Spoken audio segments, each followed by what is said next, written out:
Language ওৱানৰ আমাৰ প্ৰথম যি পাৰ্ট দিছে তাৰ শিৰোনাম হৈছে সাহসী ল'ৰা দুজন। তোমালোকে ভালদৰে পাৰ্টটো পঢ়িবা। ইয়াৰ লগত সংগতি থকা কেইটিমান প্ৰশ্ন হ'ল বিনন্দ আৰু মানসৰ গাঁওখনৰ নাম কি? শুদ্ধ উত্তৰটো হ'ব অপশ্যন বি টেঙাখাট। বিনন্দ আৰু মানসে কিয় নদীৰ পানীত জঁপিয়াই পৰিছিল?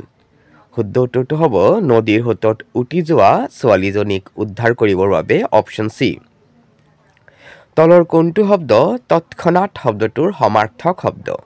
তৎক্ষণাত শব্দটোৰ সমাৰ্থক শব্দ হৈছে অপশ্যন চি ততালিকে।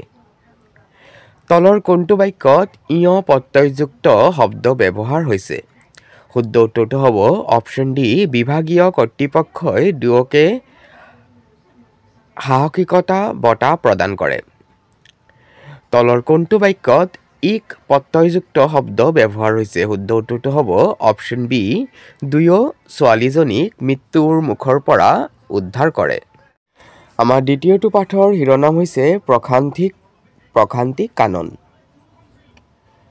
পাঠটো ভালদৰে পঢ়িবা।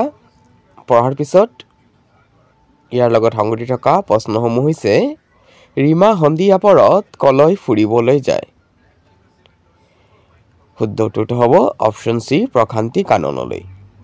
বিবেকানন্দৰ প্ৰতিমূৰ্তিটোৰ পৰা বৃত্তাকাৰ ফুলৰ বাগিচাখনলৈ যোৱা বাটটোত থকা গছবিধ কি? শুদ্ধ উত্তৰটো হ'ব অপশ্যন ডি মধুৰী আম। প্ৰশান্তি কাননখন থকা ঠাইডোখৰ সন্ধিয়া পৰত কিয় নিজাম হৈ পৰে? শুদ্ধ উত্তৰটো হ'ব তিনিও দিশত চৰকাৰী কাৰ্যালয় থকাৰ বাবে। তলৰ কোনটো শব্দই নিৰিবিলি শব্দটোৰ অৰ্থ বুজাইছে? শুদ্ধ উত্তৰটো হ'ব অপশ্যন চি নিজাম। তলৰ কোনটো অ যোগ আ বৰ্ণ দুটিৰ সংযোগেৰে গঠন হোৱা সন্ধিযুক্ত শব্দ? শুদ্ধ উত্তৰটো হ'ব অপশ্যন বি বৃত্তাকাৰ। আমাৰ তৃতীয়টো পাঠৰ শিৰোনাম হৈছে ঐতিহাসিক ঢকুৱাখানা। ইয়াৰ লগত সংগতি থকা কেইটিমান প্ৰশ্ন হৈছে ঢকুৱাখানাৰ পূৰ্বৰ নাম কি? শুদ্ধ উত্তৰটো হ'ব অপশ্যন ডি হাবুং। হাৰহি দেৱালয় কিয় গঢ় লৈ উঠিছিল? শুদ্ধ উত্তৰটো হ'ব এই অঞ্চলত সতীৰ হাৰ আৰু হীৰ পৰাৰ বাবে অপশ্যন এ। তলৰ কোনটো ভূমি শব্দৰ সমাৰ্থক শব্দ? শুদ্ধ উত্তৰটো হ'ব অপশ্যন বি মাটি। তলৰ কোনটো বাক্যত ষষ্ঠী বিভক্তিৰ চিহ্নযুক্ত শব্দ ব্যৱহাৰ হৈ আছে? শুদ্ধ উত্তৰটো হ'ব ঢকুৱাখানা অঞ্চলৰ মাটি পলসুৱা অপশ্যন চি। তলৰ কোনটো বাক্যত সপ্তমী বিভক্তিৰ চিহ্নযুক্ত শব্দ ব্যৱহাৰ হৈ আছে?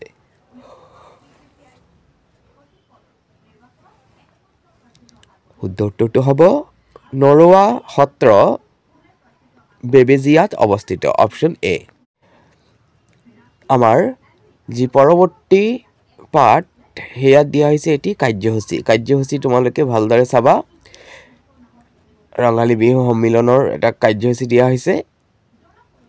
ইয়াৰ লগত সংগতি থকা প্ৰশ্নবোৰ হ'ল তলৰ কোনটো অনুষ্ঠানৰ সহযোগত ৰঙালী বিহু সন্মিলনখন আয়োজন কৰা হৈছে? শুদ্ধ উত্তৰটো হৈছে অপশ্যন ডি পাঞ্চজন্য।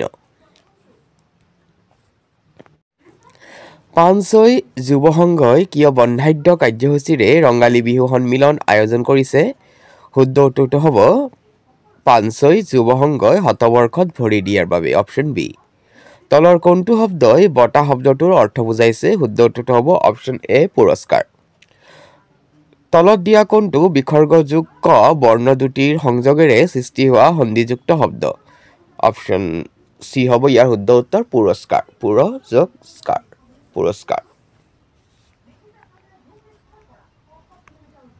পুৰস্কাৰ। তলত দিয়া কোনটো আ যোগ ই বৰ্ণ দুটিৰে সংযোগেৰে সৃষ্টি হোৱা সন্ধিযুক্ত শব্দ? ইয়াত শুদ্ধ উত্তৰ অপশ্যন বি মহেন্দ্ৰ মহাযোগ ইন্দ্ৰ মহেন্দ্ৰ। এতিয়া আহিছোঁ আমাৰ দ্বিতীয়টো শিতান লেংগুৱেজ 2। ইয়াত তোমালোকৰ কেইটিমান পেছেজ দিয়া হৈছে আৰু পেছেজ পঢ়াৰ পিছত তোমালোকে তাৰ লগত সংগতি থকা প্ৰশ্নৰ উত্তৰসমূহ দিব লাগিব। প্ৰথমটো পেছেজৰ টাইটেল হৈছে morning assembly in our school. পঢ়ি চাবা তোমালোকে পেছেজটো। ইয়াৰ লগত সংগতি থকা প্ৰথমটো প্ৰশ্ন হৈছে what starts the morning assembly? শুদ্ধ উত্তৰটো হ'ব option C prayer. It encourages us to reflect on moral values and personal growth. What does it refer to here? শুদ্ধ উত্তৰটো হ'ব option B thought of the day. Which of the following sentences is the correct form of indirect speech of the given sentence? Our head teacher says to us, maintain complete silence. শুদ্ধ উত্তৰটো হ'ব our head teacher asks us to maintain complete silence. Option A. Our second passage is the fox honesty. Just go through the passage and after that you have to answer the questions from 24 to 27. So question number 24 says, who became ill? The correct answer of this question will be option B, the lion. Question number 25, why did the fox fail to turn up? The correct answer of this question will be because she went to meet her brother. Option B. Which of the following words means to come together or assemble? Correct answer will be option C, gather. Which of the following sentences is the correct form of indirect speech of the given sentence? The fox said there is a cause behind it. Correct answer will be the fox said that there was a cause behind it. Option A. And our last passage is Holong, the state tree. After going through the passage, you can answer the following questions. What is the altitude at which the Holong tree can be found? Correct answer will be option C, 100 to 1300 meters. Holong tree has a tall stature. What does the word stature means here? Correct answer will be option B, height. Which of the following sentences is the correct form of indirect speech of the given sentence? She says Holong tree is found abundantly in the forest of Assam. Correct answer will be she says that Holong tree is found abundantly in the forests of Assam. আমার তৃতীয়টো হিটাन হৈছে language 3। यहाँ पे आप लोगों के लिए कुछ अनुच्छेद दिया गया है। इन अनुच्छेदों को पढ़कर निम्नलिखित प्रश्नों का उत्तर देना है। पहला जो अनुच्छेद है उसका शीर्षक है धरती की रक्षा। पहला प्रश्न पूछा गया है कि सूर्य प्रताप का परिवार किस गांव में रहता है? इसका सही जवाब होगा ऑप्शन बी, मधुपारा। तीनों बच्चों में से सबसे बड़ा कौन था? इसका सही जवाब है ऑप्शन सी, अजय। किसान हमारे अन्नदाता क्यों हैं?